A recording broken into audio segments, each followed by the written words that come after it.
Get ready to take a flamethrower to the official narrative and learn what the elites don't want you to know. You're listening to The Tom Woods Show.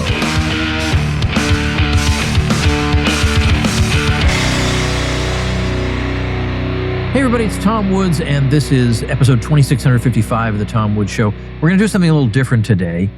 I don't do nearly as much public speaking as I used to. Now and then I still do it, but I prefer to have my travel be for pleasure these days rather than flying this way and that to give a speech. I'd rather just do the podcast and reach many more people that way. But anyway, I look back fondly on my days flying around, speaking, and this particular talk that I want to share with you today, I've shared before, but it's been years and years and years, and I'm very happy with it. It's called 4 Things the State Is Not, and I delivered it at the Mises Institute at their Mises University summer program for students. And I think it's, it raises the kinds of issues that aren't going to be raised in, elementary, middle, or high school, and certainly not in college. And I think we need to take these things into account when evaluating our views of the state and what it is likely to be able to do and what it's likely going to wind up doing when we entrust it with responsibilities. And I think these days there is a risk among some people on the right of falling back into an old naivete about the state. And we can't do that. You can't possibly do that. This institution is terrible, and we need to remember that. So I hope you enjoy this little talk of mine. Today I have this fun yet informative overview of 4 things the state is not. Now that's nothing scientific about that number 4. Just as easily have been 7. It was just 4 I thought of by the time they reached me. So I want to start off with an example that I guess you guys will be familiar with, I hope, by this point in the week. And then as we go along, they'll get more fun. We start off with the most technical one, then we get more fun. And then at the end, we'll try and figure out what the state actually is. But we're all misled into thinking that it's something else. From the time I was in, elementary school, I was given the impression that the state is a public service agency that is committed to carrying out the common good, implementing the will of the people. And it is populated by selfless crusaders for justice who want nothing more than to see, now people are cynical already. Can you believe that? We are only at Thursday. They're not buying this. But what you will buy is my contention that is what we're told this thing is. And of course, we need to be told that in order to engineer our consent to it. I mean, what kind of an ingrate wouldn't consent when a bunch of crusaders for justice are just trying to help them? But I'm suggesting that it's not that, and it's not a lot of other things that people say it is. So, for instance, every 4 years, we are subjected to somebody claiming that government is or ought to be run like a business, right? We get that in the presidential elections. There will always be somebody from the business world who will say, I'm from the business world, and if I could get in power, I would run this thing like a business, and it would be in tip-top shape before you know it. Yes, we've all heard that. We've all heard that from a certain person from 2012, whom I am afraid is threatening to come back again for 2016. We won't mention that person's name, but it goes back 20 years anyway. We heard this with Ross Perot, but so many of you are too young even to know who Ross Perot is. I can't believe this world that there are people who don't know Ross Perot, but he was a businessman and he was claiming that would give him some special insight into the problems of government. But it is not and cannot be run like a business for numerous reasons, only a couple of which I will give you here. And of course, this is the thesis of Mises' book, Bureaucracy. For one thing, the government is not actually a firm producing goods on the market. So it doesn't have any genuine sales revenues. The revenues, if you want to call them that it earns are earned coercively. They're not voluntary payments for goods and services that people thereby indicate they desire. And if they have no genuine sales revenues, then the decisions they make in terms of resource allocation are arbitrary.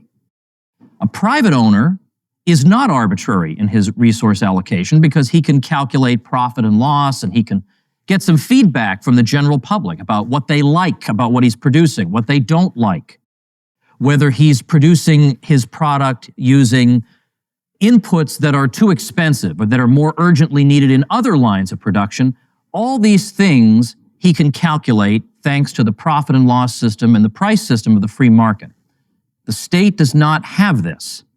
It does not have that type of feedback mechanism. So it doesn't know, is it supplying something the public wants? Is it supplying the most urgent thing the public wants? Is it supplying it in the proper quantities? Is it supplying it with the proper inputs? These things are completely impossible for the state to know. Now, I often have given this example of customer service. Think of a private business trying to figure out how many resources should we employ in customer service. Now, at first, the superficial observer may be inclined to think you can't have too much customer service. But in fact, you can. If every customer service agent followed one customer around and just kept pursuing that person constantly, giving the person massages, reminding that person of important appointments coming up, I mean, this would be too much. No one would want that. But likewise, if your entire customer service department is an answering machine, that would be not enough. So somewhere in the middle there is the right amount of resources. But how can you know? Well, you have to use the profit and loss test. You have to see, on the one hand, the public wants some customer service, but on the other hand, any additional resources you employ in providing customer service, and here's the key, have to be withdrawn from somewhere else in your business. So it's a trade-off. You can have more customer service, but you have to have less of this. There isn't a supply of infinite resources whereby I can expand customer service and everything else. When I expand here, I have to withdraw from there. Does the state face that constraint? Of course not. It can expand everywhere. It does not have to withdraw from anywhere else. When it withdraws, it simply withdraws from civil society, not from itself. Now, of course, the way the state normally handles this is not by giving us too much customer service. It's by, you got 3 people at the post office, even a week before Christmas, it doesn't occur to them, could you have 2 more registers open or something? Usually they do that. Or you get a lot of customer service, but the type of service is more or less like, I'm sorry, sir, I'm just here to monitor your thoughts. Just go about your business. That's a separate matter, not demanded on the market, as it turns out. So it can't be run like a business. And of course, because you can't figure out, well, which things that the state is doing are things people want. And which things should we cut back on? Which things should we expand? The only way that can be resolved is by privatizing it all, by making it into a legitimate business, by seeing if it could sink or swim in a profit and loss system. All right, so ain't no way it's a business. How about this one, though? This one's my favorite one. Number 2 here is my favorite one. The state is a public service agency. It is seeking the common good, and it has no interests of its own, right? It has only your interests at heart. It does not have interests of its own, distinct, separate interests of its own. All right, believe it or not, I'm going to dispute this claim, and I'm going to dispute it in several ways. The first way is by making reference to a phenomenon Tom DiLorenzo points to quite a bit, the so-called Washington Monument Syndrome. Now, I talked earlier today, I did a show of hands, how many people had heard of Gabriel Kolko, and it was maybe 20%. Now, don't raise your hand just because of peer pressure. There is no shame in not knowing the Washington Monument Syndrome. In some way, maybe you've been a happier person not knowing about it. How many people are familiar with this concept? Okay, good. This is your lucky day then. You're going to learn all about it then. Okay. Your lucky day where you're going to be made even more miserable than you are now. The Washington Monument Syndrome is so named for a situation years ago in which the Department of the Interior was threatened with budget cuts. Now think about what a private firm does when it has to cut back. It thinks, what is the least necessary thing we do that we can therefore afford to cut back on. The state is just the opposite. It thinks, what is the most necessary thing, or the thing that the public perceives to be the most necessary that we do, and we'll cut that first so that the public will do our work for us. The public will say, hey, wait a minute. Look, they're cutting this thing that I love so much. You better restore that whole budget. And before you know it, the budget is restored. So the Park Service said that they were going to close down the Washington Monument. They couldn't find a single pencil sharpener to sell off. They had to close the Washington Monument. And so tourists were all up in arms. Hey, whoa, we wanted access to the Washington Monument. What's going on here? That's their first thought, is what will cause the most visible pain to the public we cut there. And then people were up in arms, and before you know it, the budget was restored. Now, there's perhaps an even more illustrative example of this. During the Cold War, the U.S. government had a defensive position against any Russian attack through Germany. There was a front line covered by a cavalry regiment with light, fast-moving vehicles and good radio interception equipment. And that line was there to give the first warning of any attack. Now, at the same time as this, the U.S. government's military also had military marching bands. And to this day, the U.S. government spends $500 million a year on military marching bands. All right, so the Department of Defense is threatened with budget cuts. Now, on the one hand, they've got this line of defense to keep an eye on whether the Russians are going to attack Europe through Germany. On the other hand, they have military marching bands. Now, which of these do they first think to cut back? The marching bands, they are the safest. I mean, if you want to be in a military marching band, there's no chance you'll ever be fired. Precisely because you are the least necessary thing, they'll keep you forever. The first thing they said was, well, I guess we're going to have to get rid of this. If the Russians sweep into Western Europe, we won't even know it's happening because of you people who want to cut back on the budget. An odd priority. Now, it's not that I'm a big fan of the U.S. military or whatever, but if you had a private firm keeping an eye on the Russians, probably they'd cut back on the marching bands first. That's the Washington Monument syndrome. Now, related to this is one of my favorite empirical examples. Back in the 1980s, there was an economist with the Brookings Institution, slightly left of center think tank. And out of curiosity, he wanted to know how many bureaucrats worked in the central office of the New York City public school system. So he gets on the phone. The first half dozen people he talks to have no idea what that number is. The second half dozen people he talks to do know what the number is, but they're not authorized to reveal it. The 13th person both knows the number and can reveal it, and the answer was 6,000 bureaucrats in the central office. So he thought, all right, well, I don't know what to compare that to. Let's see if we can compare it to something. Let's call the Archdiocese of New York. Now, they educate 1/6 as many students, so they should have 1,000 bureaucrats. Calls them up. First person answers, he says, how many bureaucrats work in your central office? And the woman says, I don't know. And he thinks, here we go again. But she says, wait a minute, let me count. The answer was 26. Now, what does this have to do with the Washington Monument syndrome? Whenever there'd be some budget cut in New York City, first thing they would go after would be police and fire, right? Your house is burning down and somebody's trying to murder you. Well, we're not going to, normally we'd be there in an hour and a half to help you out. But now this time, ain't no way that's happening. Let me note, by the way, I'm sure the judge can attest to this, but just one small aside. When I was doing my graduate work, I was once visited by an old friend, and we had dinner somewhere around 112th and Broadway. And when we came out, his car had been broken into. Now, this sort of thing has happened to me very, very infrequently. His car had been broken into, and his stereo system had been removed, and some music had been taken. And it so happened a policeman was driving by. So we thought, what the heck? We've been robbed. Let's see what we're getting for our money. So we flagged him down. We said we were just robbed. All this stuff has been taken. And the policeman, this is absolutely what happened. He told us what an awful shame that was, and he drove away. And that was it. Now, again, imagine if a private firm did that. Hey, look, you're living in New York City. What do you expect? We would be up in arms about this. There'd be investigative reports about it, corruption, but we just sort of figure, well, that's just the way the state is, Can't expect them to do everything. We let them off the hook in ways we never let the private sector off the hook, right? You go clothes shopping, there's one little thread out of place and you let that salesman know all about it. But meanwhile, somebody just stole your stuff and you're going, well, hey, nobody's perfect. Or the TSA is actually, there's a hand going into your pants and you're going, just keeping me safe.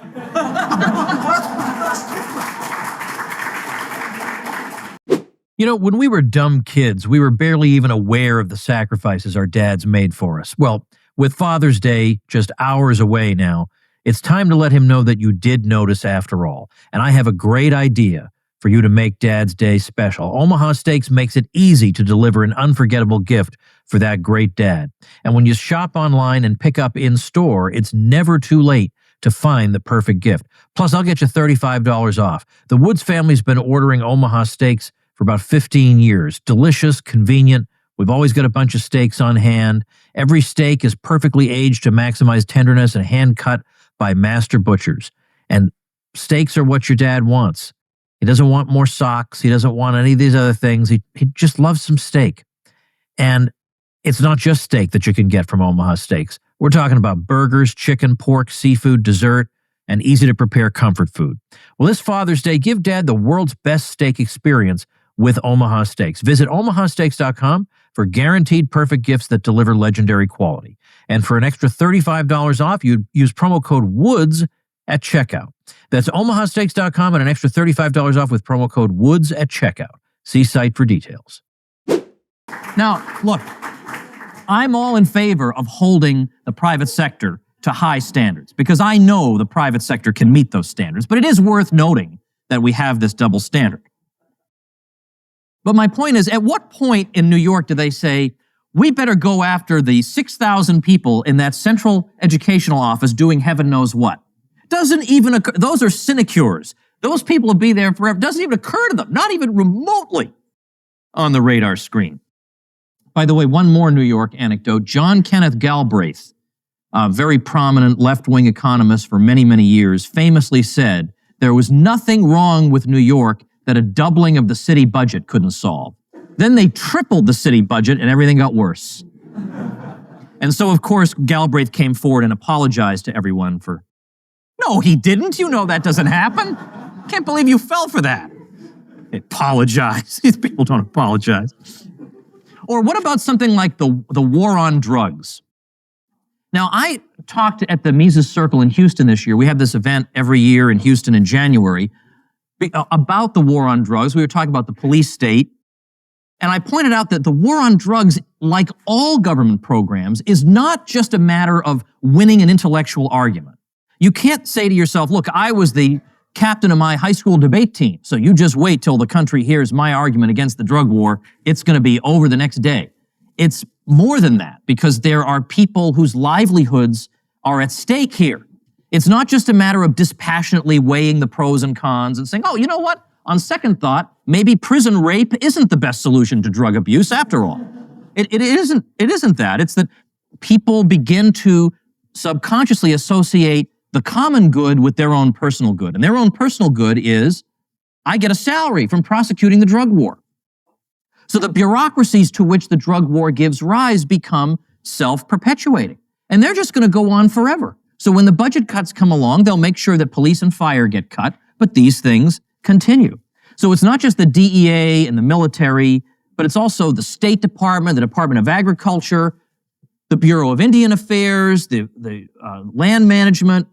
They all get money from the drug war. The money is everywhere.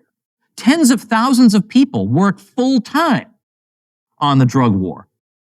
That's what you're up against. You're up against that type of vested interest every single time you try to overturn something. Now remember what this number 2 point was, that government is a public service agency with no interests of its own that are separate from the general interest.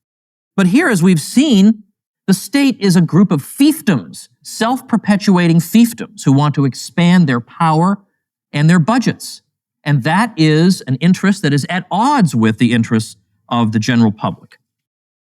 Or what about the military? Now here, surely This is where the government does its best job. It keeps us safe. There's no other way we could be kept safe, so we have to take the good with the bad here. Well, when we look closely at the functioning of the military-industrial complex, it turns out that it's really a lot of abuses.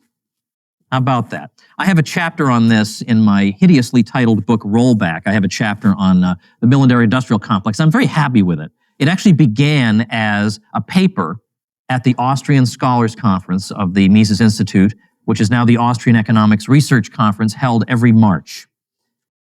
Well, just one of the points that I noted in there is that you notice that the military-industrial complex has kind of a reputation for being wasteful or for developing some weapon system long after everyone has concluded that either it doesn't work or the enemy they were designing it for went kaput 20 years ago. It just carries on. It carries on. No private firm could get away with that, producing a product that no one would voluntarily buy. And yet it just goes on and on. How does this happen? You know, I mean, you might be against it, but you got to be curious. How do they carry on this racket? And it turns out they have two primary methods that reinforce each other. The first one is known as front-loading. This is a term that is used in Pentagon circles. Like, they all know what it is. Front-loading means that when the firm makes the initial description and promise of the particular system, it does so in a way that overstates what this system will be able to deliver. Oh, this thing's going to be great. It's stealthy. You can't see it. Won't show up on radar. And don't worry, it costs like $15. Well, all right, we'll take 100 of those, good sir. Okay, you think, all right, Woods, I don't see how that's going to last forever. Eventually, they're going to realize, well, it's not stealthy at all. I mean, it's all over the radar screen. It has a big Hello Kitty sticker on the side. You know, like, at some point, that's not going to work for them. Or they're going to realize it costs $1 million or $1 billion or whatever. But that's when the second plank of the strategy comes in. This is how once they get the taxpayer spigot open, they keep it open, and it never closes. The second one is called political engineering. This is when you make sure that you divide the jobs and the profits across as many congressional districts as possible. So many congressmen now have a vested interest in keeping that project going. You especially want to target congressional districts where the congressman is a committee chairman, where he's really influential. Then this thing will never be stopped. Never. It just goes on and on. And you think, now here, this is the most fundamental task associated with government. People who are minarchists will say, I agree with the libertarian, anarcho-capitalist message all the way up to a point, but I know for security we need the state. So here is its most fundamental task, and even here it has interests of its own. Even here it is not just dispassionately looking out for what's best for the rest of us. And then meanwhile, of course, the Pentagon in the US is not subject to audit. So it's not that they fail the audit, it's that there is no audit. And you wind up with all kinds of cases where there's $1 trillion missing. Since 9/11 to 2010, there's $1 trillion missing. Their budget increased by $2 trillion, and $1 trillion of it they cannot account for. The other $1 trillion went for the wars, but there's $1 trillion, and it's not like, well, the Navy bought a lot of ships. It didn't. The Navy actually declined during those years, etc. You look through the armed forces, that doesn't seem to account for where the money went. Oh, well, you know, can't win them all. Can't please everybody. It's a standard that we would never think of holding the private sector to such a pathetically low standard. But when it comes to this, when it comes to the state, we've just been taught these are wise public servants doing their best. And that leads to this naive result. All right, let's go on to another thing that the state is not. Let's see, I got a whole bunch of these here. I picked 4 at random. How about a problem solver, right? The state's just trying to solve our problems. And ingrates like us won't just sit back and let them do it. All right, so let's look at some problems. Problems solved by the government. You know, it's one of the world's shortest books, you know? Problems solved by the government. All right. Well, we have 2 different categories of problems solved by the government. Number 1, problems that solved themselves or weren't problems to begin with. And secondly, problems the government created and then pretended to solve. That's what it boils down to in case after case. So let's see. What should we talk about first? We'll leave depressions to the end. I did monopolies to some of you guys today. I'll repeat some of that for those of you who weren't here. But let's start talking about poverty. Because today it's very fashionable to talk about inequality. Inequality is the end of the world and all that. Even though when you look at the Gini coefficients, which are used sometimes to give a rough estimate of inequality, you look at the Gini coefficients for the 25 freest economies, and you look at them for the 25 least free economies, and it turns out there's less inequality in the freest economies than there are in the least free. I wonder why that would be. Because it turns out that, for example, in the Soviet Union, which was committed to Marxian notions of equality, yeah, they got rid of some class designations and replaced them with others, the ruling class versus everybody else. And there was a yawning chasm there. I mean, even the cemetery you'd be allowed to be buried in was distinguished by whether you happened to be in the nomenclatura or not. But let's think about poverty. Now, there's been tremendous advances against poverty over the past 2 centuries, and the past 2 centuries have seen the greatest liberalization of economies in the history of the world. And this is not a coincidence for reasons I've talked about elsewhere. I have a talk on YouTube. I've tried to tell you guys that I'm the worst title person in the world, and you think that's just false modesty. No, the title of that talk is Applying Economics to American History. I mean, that's one of the worst of all time. And yet it has like 60,000 views, so it must be good. Like with a title like that, people still watch it. But in there, I explain why and how the free market yields us rising living standards over time. What I want to do now is just look at the figures instead of explaining the logic behind it, because I do that over there. When you look at the figures, it's absolutely astonishing what's happened, and that most of this happened before there was any welfare state of any significance in the world, and certainly in the United States. I mean, yeah, FDR brings about a very, very modest expansion of a welfare state, but it is a pittance. It's nothing compared to today. And what you see, certainly in the United States, is the percentage of people in poverty consistently going down until the late 1960s, when they really start spending money on it, and then it levels off. And more or less, after trillions of dollars spent, the amount of poverty in percentage terms that's been alleviated is like a rounding error. It's of no significance at all.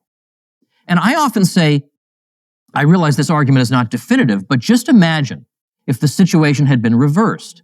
Imagine if there had been government spending all along on poverty alleviation, and poverty had been falling and falling and falling, and then, the terrible people in this room took over, and we defunded those programs, and then we stopped making progress against poverty. You know what they'd say. You wicked, selfish jerks. We were making all this progress against poverty, and then you defunded the programs. But the exact opposite occurred. There were no programs, and we were making progress against poverty. Then they funded them, and the progress leveled off. And so what do we hear about that? Crickets. Nothing. No acknowledgement of this at all. Now, if you were to ask the average person on the street, how do you think we're doing in terms of poverty around the world? I mean, you think we're making advances? Do you think we're retrogressing? How do you think we're doing? I would be willing to bet, and maybe someday I will test this. I should do that. I have a microphone and a camera. Why don't I do this?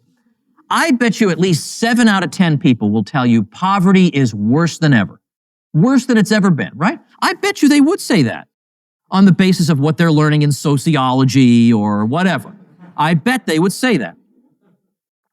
And yet the truth is so absurdly the opposite. We've never seen this type of success against poverty. So the figures, pardon me if you've watched a lot of my YouTubes, but I was telling Joe Salerno before, in the age of YouTube, it's hard to repeat yourself, but sometimes you have to say the same thing. And in this case, the numbers are just so overwhelming. When you look at the percentage of people around the world living in what economists sometimes call absolute poverty, a level of poverty that in the United States we can't even imagine. I mean, everybody in this country is living like a king compared to what we're talking about here. That figure was at 85% in the year 1820. And it had been brought down by 1950 to 50%. By the 1980s, down to a third. And by the 21st century, down to 18%. So from the early 80s to the early 2000s, that 20-year period, And by the way, these figures you can easily consult. They're almost anywhere. Or you can write, I can give you sources for stuff. But in that 20-year period, we saw both the percentage and the absolute number of people in poverty decline. This is an unbelievable, astonishing thing. More progress against poverty in 50 years than in the previous 500. You'd think people would say, hey, that's pretty good. Hey, let's have one acknowledgement of that. Nothing. Like, no one even knows that. And as I've argued, this is not a coincidence. This is what happens when people are allowed to keep the fruits of their labor and invest their profits, plow them into buying capital equipment. There is no shortcut, Mises said, if you want to increase the standard of living. There is no shortcut to increasing the amount of capital per worker. This makes the workers more physically productive, and we wind up with all these goods in the economy that are now correspondingly less dear for us. Hey everybody, my eldest daughter turns 22 this month, and since I'm the sentimental type, I think back to when she was born. My outlook and priorities changed at that moment. I'm responsible for this tiny person. And yes, that means I did start thinking about grown-up things like life insurance. Something could happen to me, and I wanted her to be taken care of and my family to be able to cover expenses in that event. Well, with Policy Genius, you can get quotes from top insurers with just a few clicks and find a policy and a price that's right for you. With Policy Genius, you can find life insurance policies starting at just $276 a year for $1 million in coverage. It's an easy way to protect the people you love and feel good about the future. With Policy Genius, you get the best of both worlds, top-notch digital tools and licensed agents who can answer questions, handle paperwork, and advocate for you. They lay out all your options clearly, coverage amounts, prices, terms, everything you need to make the right decision for your family. Secure your family's future with Policy Genius. Head to policygenius.com to compare free life insurance quotes from top companies and see how much you could save. That's policygenius.com. I have to tell you about the American statistics, though, in the year 2011 is the most recent stats I have.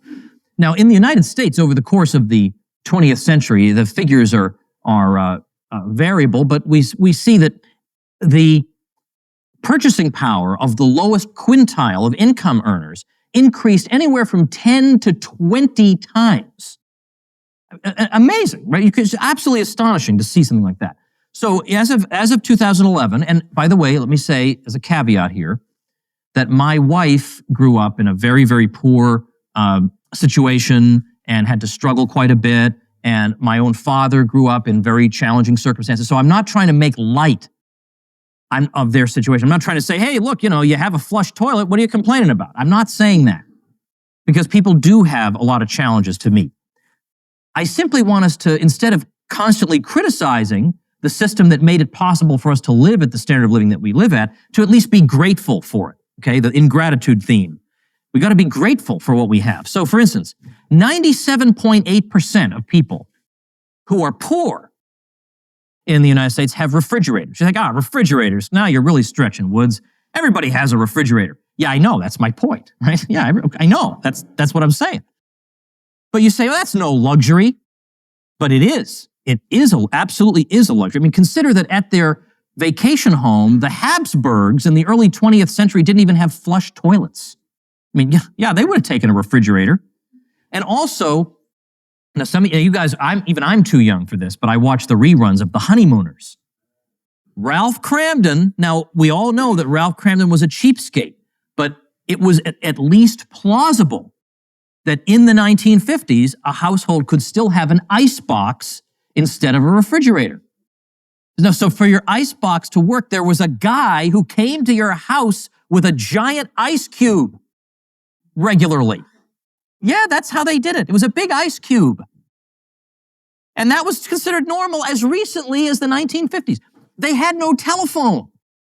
They had to use the Norton's telephone. Now, again, that was unusual, but again, not preposterously unheard of. Today, if we had a TV show where somebody didn't have a phone, it would just seem stupid.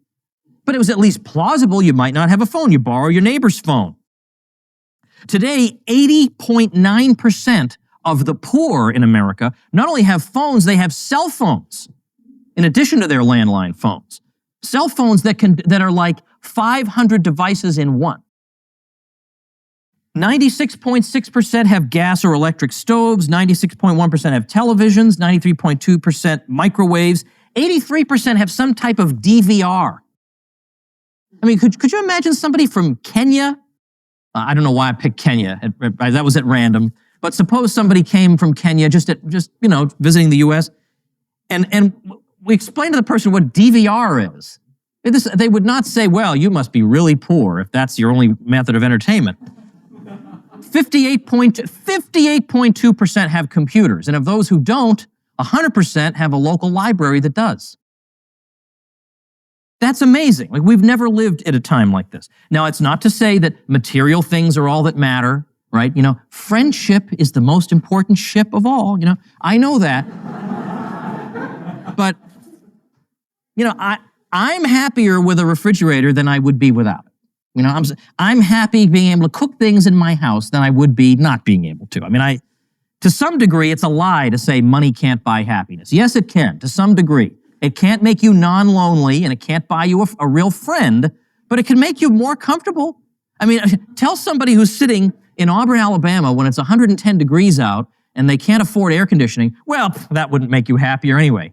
I think I'd punch that person in the face. Yes, darn right it would make me happier. All right. And then look at, in the case of foreign aid in the United States has given away an enormous amount of money in foreign aid. And the consequences have been terrible. Almost everywhere it's been tried. Terrible. Free market economists, a handful of them, primarily Peter Bauer, warned that this would happen, explained the logic of these programs, and said, no. What these people need are, private property rights and all the sorts of institutional aspects that we associate with a prospering economy. That's what they need. They need the cultural mores that are compatible with this, and they'll be fine. And sure enough, Chile took off after foreign aid was cut off. South Korea likewise. Hong Kong likewise. So this problem of poverty solved itself, by and large. Solved itself. Was not the government. Solved itself.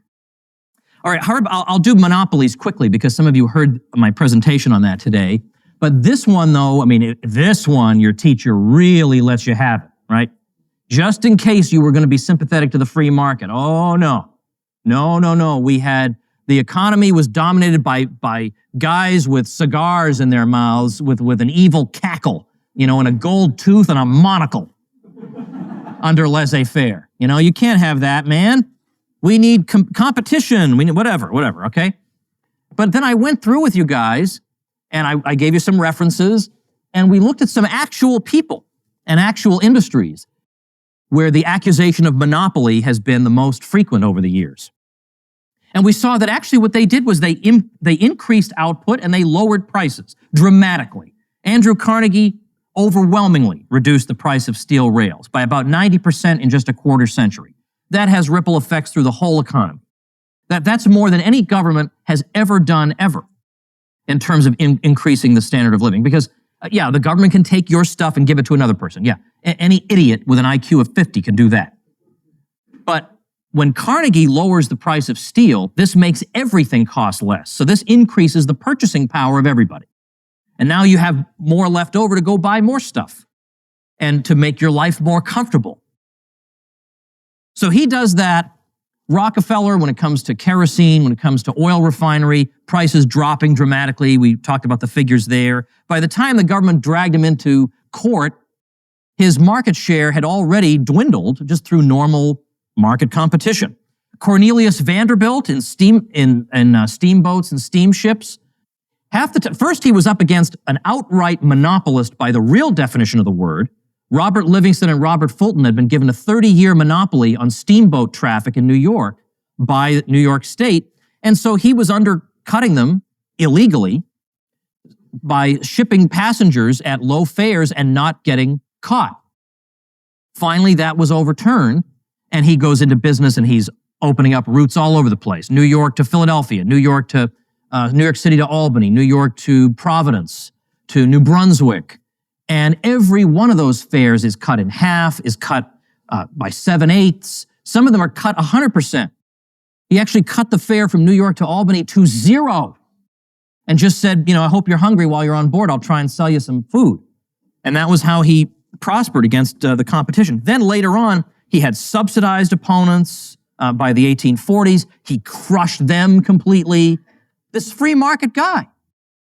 And in fact, the New York Evening Post said that he was the greatest practical anti-monopolist in the country. Correct.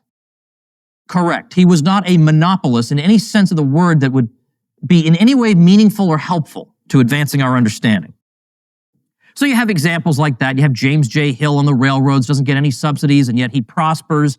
These other railroads go bankrupt in the Panic of 1893. They're begging the government for low-interest loans. And he is saying, no, the government should not provide capital to these companies to compete against certain railroads, which I wonder who that would be, him himself, that managed to accomplish this with no government aid whatsoever.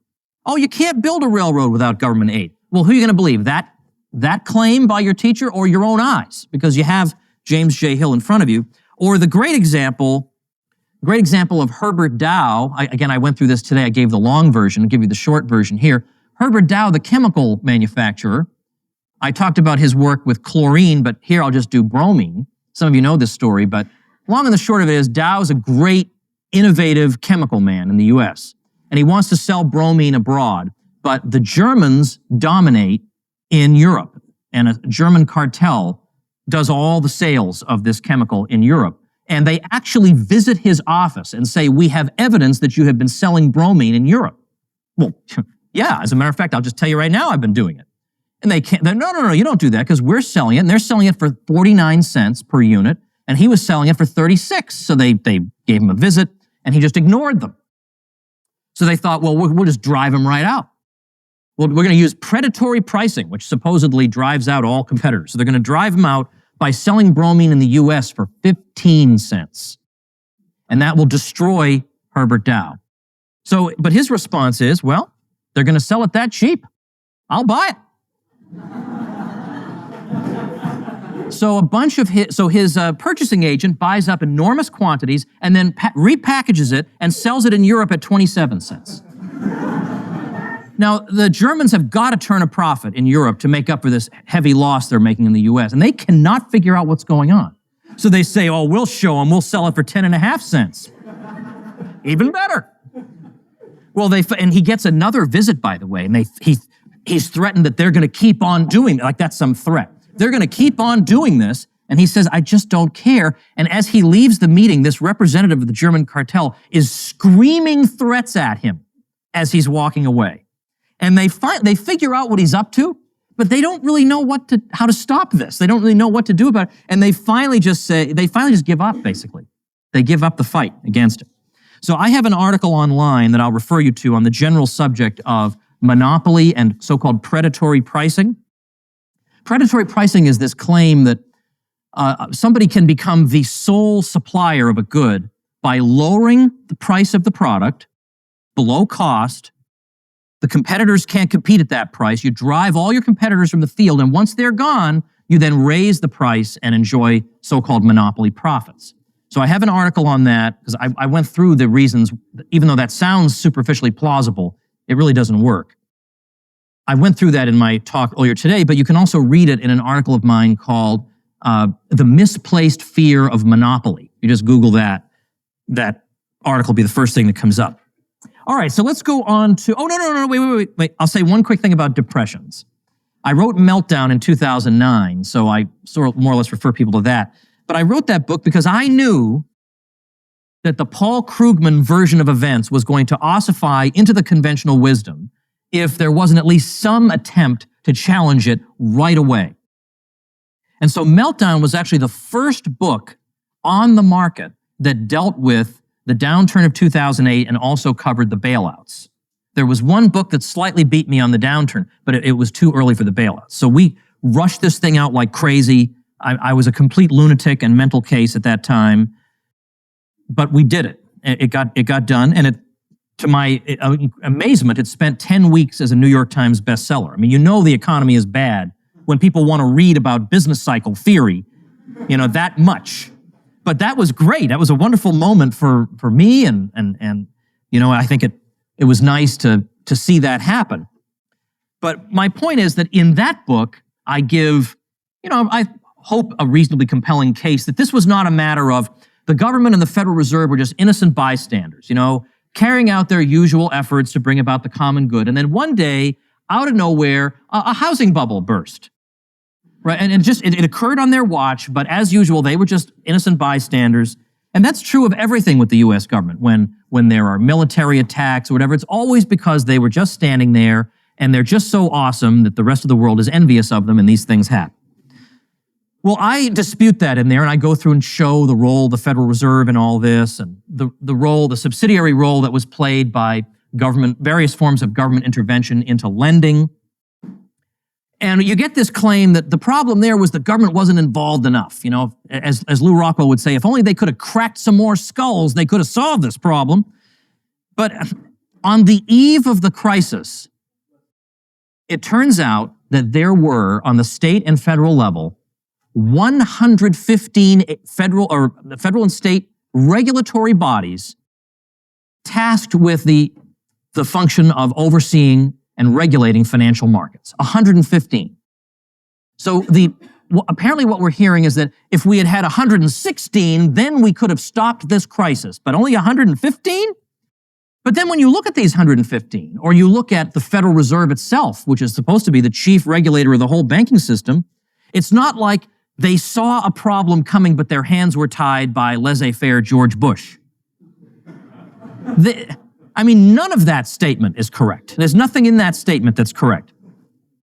To the contrary, none of them saw a problem. Alan Greenspan was saying things were fine. Go out and get your adjustable rate mortgage while you still can. And the fundamentals look okay in the housing market. Doesn't seem to be a bubble and all that. You've all seen the YouTubes where they put together all the... Well, with Greenspan, the tricky thing was finding a coherent statement by him. But when you patch one together, it tends to be pretty incriminating.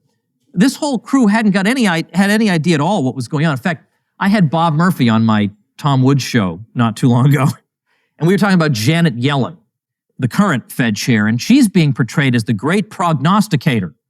And yeah, compared to Bernanke and Greenspan, she was a great prognosticator. Was it late 07? December, or was it 08? 08? Of course, yeah, right, because 08 it got bad. Yeah, so here's the thing. At the time when others are saying, well, everything looks good, and Herman Cain, who was at one time with the Kansas City Fed, he was saying the economy was fine in September of 08, like 1 week before Fannie and Freddie went under. Everything's fine, it's just a liberal media plot against the president to say there's anything wrong. So Yellen, in December 2007, was saying, well, it's possible things might, not be as good as you guys think. And yeah, because it turns out the NBER had already identified the U.S. was in a recession at that time, and she's kind of doubtful. It could turn, and that makes her a great prognosticator compared to them. So in other words, as Bob says, far from being able to predict a situation, she couldn't even post-dict it. So it's not like, well, everybody knew what was going to happen, but, because of deregulation or something, they couldn't do anything about it. The deregulation that did occur, I don't see is relevant to what happened.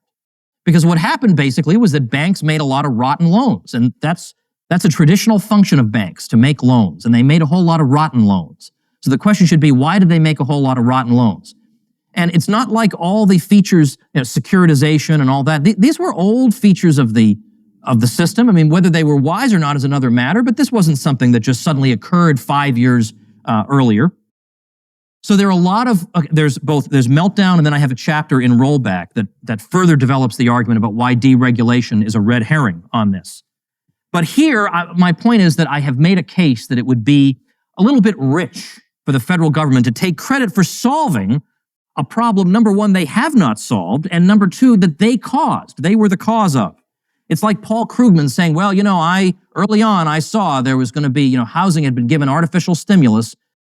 Yeah, because in 2001 he said, what we need is artificially low interest rates to spur housing. And then later he says, housing has been artificially spurred. Whoa, How does he do it? Is it tarot cards? Is it tea leaves? How does he figure this out?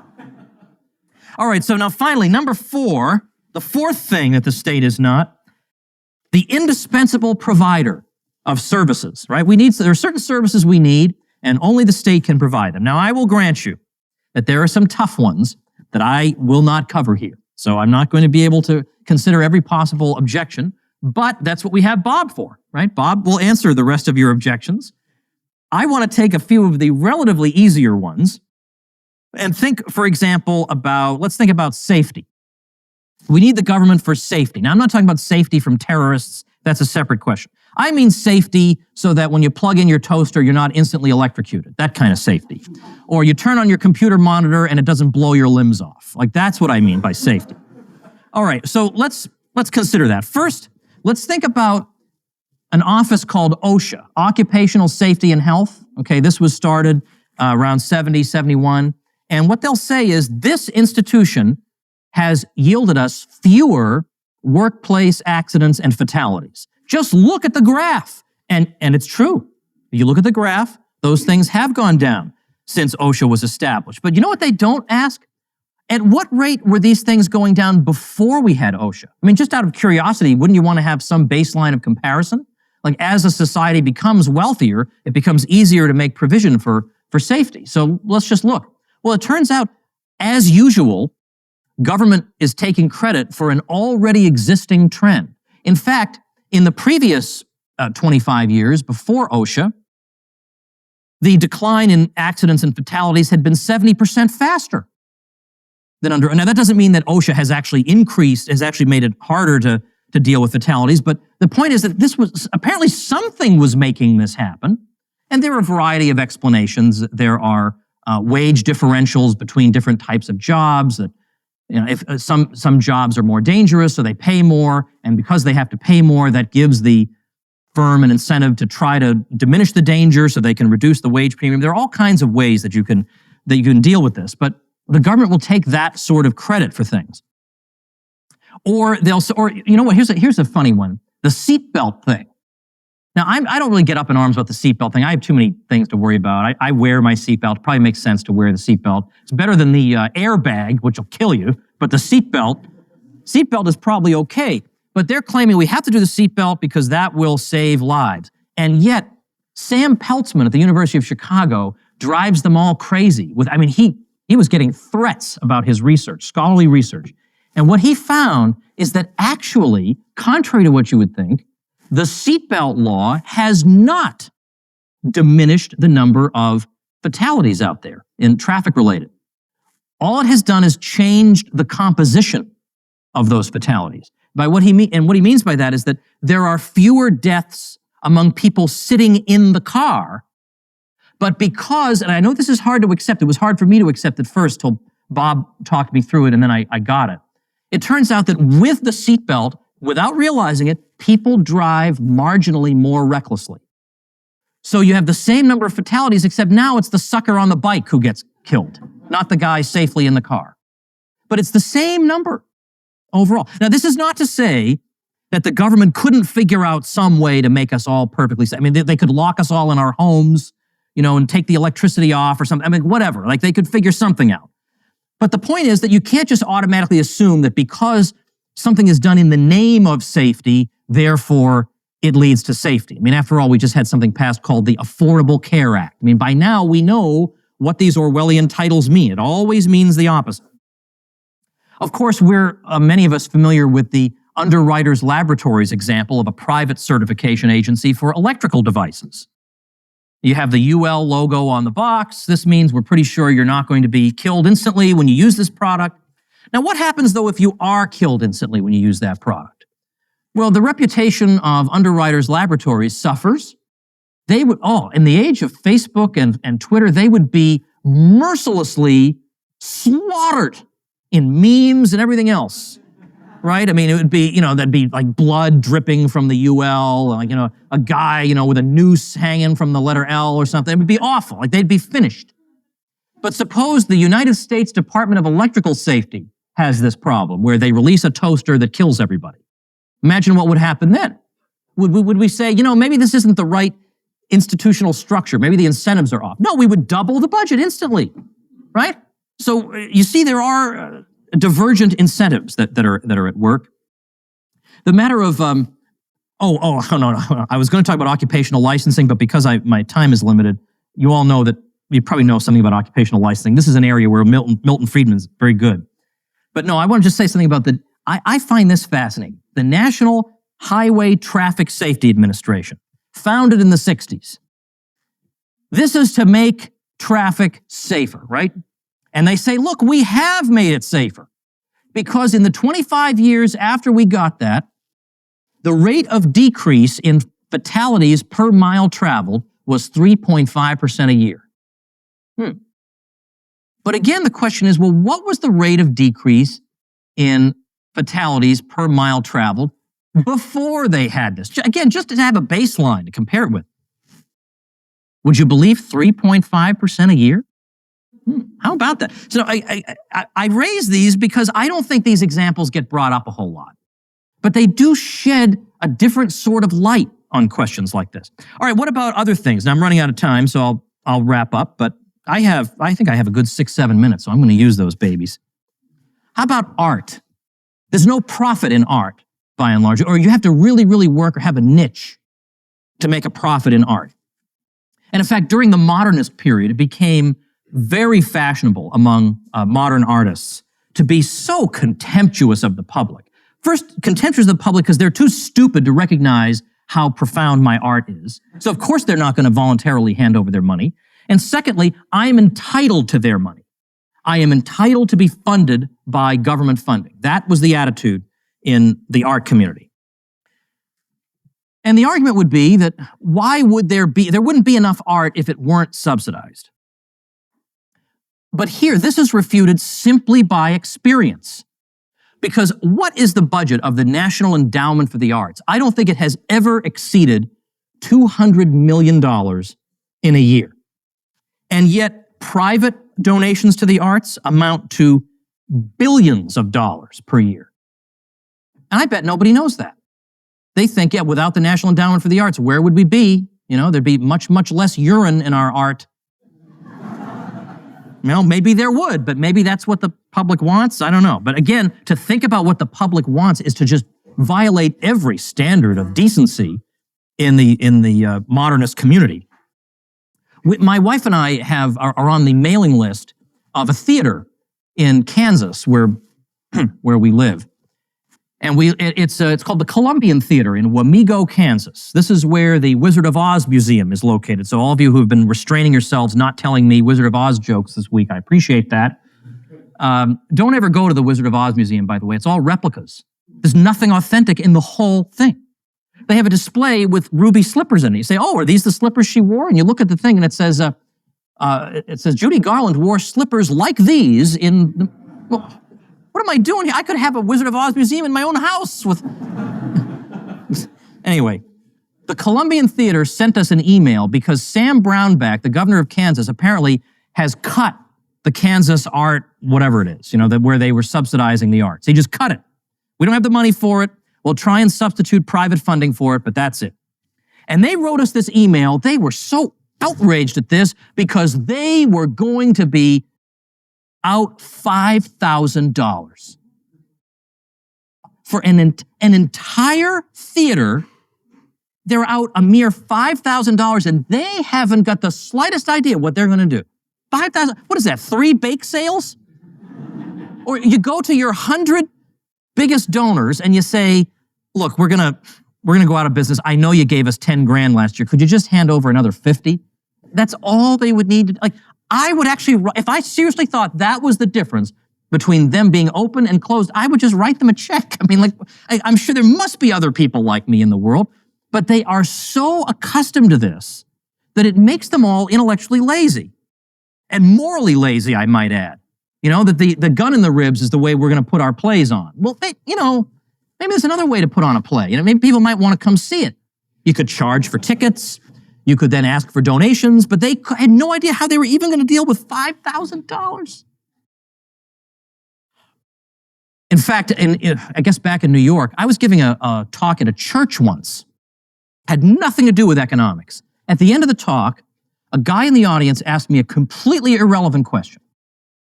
He said, the Social Security Administration has just abolished the $250 death benefit that people used to get who were on Social Security. What are people going to do without that $250 death benefit? Now, he's standing up in a parish hall full of 300 parishioners who had come to hear me. And he has no idea where they would possibly come up with $250 to bury someone in the church. Like, he thinks they couldn't raise $1 per person to buy a coffin to substitute for that missing $250. He thinks that even in that church, if he went up and asked somebody, the person would say, let's see, $1 versus a dignified burial for my friend. This is a tough one. Like, no conception of what society is supposed to be. You know, I mean, it really brings to mind that George Costanza line. You know, we're living in a society. That's what I wanted to say to him. As a matter of fact, I think that is what I said to him. Or maybe I thought to myself, that we're living in a society. That was the line. And I drove back to, no, that's the jerk store line. That's a whole different line. But it makes you, you know, we get into this, and by we, I mean to exclude all you good folks, but people in general, we get into this lazy mode because we think that, well, the government is the provider of these services, and I can't imagine life any other way. I do have a section in Rollback on the subject of science and science funding, and I'll close with this. I'll just give you some suggestive thoughts on it, but I'll tell you that the key book on this that you'll love, because if you're like me, you like books where you're learning something on every page. I don't want a book where it's all witticisms and I don't actually learn any new data. But this book by Terence Keeley, The Economic Laws of Scientific Research, will blow you away. Every page is refuting preconceptions you didn't even know you had about science, how it works, and how it's funded. And it turns out that actually the private sector, as a percentage of GDP, was much more generous with the sciences in terms of funding than the public sector has been. And there are a number of reasons for this. But people who say that there's no profit in science, therefore you won't have it, or you can't capture the profits from a discovery because everybody else will have public access to that discovery and the profits will be dissipated. It turns out that although these sound plausible, it turns out that when you look at, well, in the 19th century, you look at Britain, which spent $0 on government funding of science, it vastly outperformed the Germans and the French, who spent hand over fist money on the sciences. Because it turns out that science grows not so much by arbitrary experimenting in laboratories as it does from developing existing technology and adapting it to current needs. But even basic science in laboratories is more generously funded in free societies than by government for reasons that I explained in there. So even things we think, well, surely we can't be unreasonable, we need the government for this, it turns out we don't. So what is the state after all? It is exactly what Rothbard tried to tell you. It's exactly what Oppenheimer tried to tell you and Albert J. Nock tried to tell you. That you got the old two ways of acquiring wealth. You got the political means where you loot and exploit people by means of the government, and you got the economic means by which you provide something, some good or service that your fellow man wants. There are only two ways of acquiring wealth in this world, and the state is the path of the political means of people who, rather than try to help their fellow man, just want to grab stuff. And then we wonder, why does this institution attract such sociopaths? Ladies and gentlemen, I believe we have our answer. Thank you very much. All right, everybody, before I wrap up, I want you to know, if you're not on my mailing list, that's very sad. You should get on it at tomsfreebooks.com. But I am putting on my Unconference again this year. The Unconference is an event where people show up not to be lectured to, and then they go home and nothing happens. But instead, we get together and we are the speakers. The attendees, if they want to, decide what they'd like to talk to us about. And it's all practical topics. Nothing about homesteading in outer space or whether consensual cannibalism would be morally acceptable for a libertarian. None of that. We have plenty of that already. We don't need any more of that. No. This is all practical things. Some business topics. We've had fitness topics. We've had martial arts. We've had topics on health, on gardening, on parenting, on homeschooling, anything you can imagine, anything and everything that's practical and that can make an immediate improvement in your life, in how freely you live and how prosperous you are, how fulfilled. This is the event where you're going to see that happen. I even had a guy who generated $100,000 in revenue just from his presentation at my unconference. That's insane. So that's the kind of caliber of person you get here. These are action takers who are not interested in just hearing another rah, rah, rah, end the Fed speech, but actually want to take action to do things right now in the here and now so that we live better in a hostile world. So I hope you'll come join me. It's a lot of fun. You don't have to present, but the way we do it is we have 3 rooms with presentations going on simultaneously and a little board outside each one, and people fill in, okay, in this time slot, I'd like to talk about so-and-so. And then you look at the boards and you say, well, I think this is the one I'd be interested in. And you go to that room, and everybody just loved it. It's the first time I ever did it was last year, and everybody loved it. We had a tremendous time, and I have no doubt it'll be just as good again this year. So it's September 12th and 13th here in the Orlando area. So get the details at tomwoods.com/unconference, and I'll see you next week. Make yourself and those you love less vulnerable to the regime, both mentally and physically. Get more forbidden information at tomsfreebooks.com, and be sure to subscribe to the show wherever you listen. See you next time.